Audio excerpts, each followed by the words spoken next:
de llorar en esta tarde gris, en su repiquetear la lluvia habla de ti, remordimiento de saber que por mi culpa nunca vida, nunca te veré. Mis ojos al cerrar te ven igual que ayer, temblando al implorar de nuevo mi querer, y oye tu voz que vuelve a mí en esta tarde gris.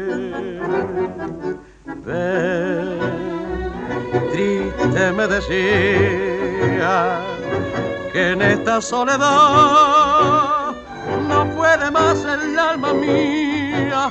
Ven y apiádate de mi dolor, que estoy cansada de llorarte, sufrir y esperarte y hablar siempre a solas con mi corazón.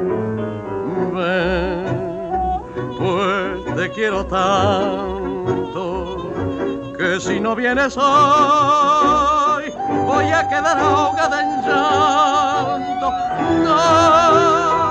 No puede ser que viva así, con este amor clavado en mí como una maldición.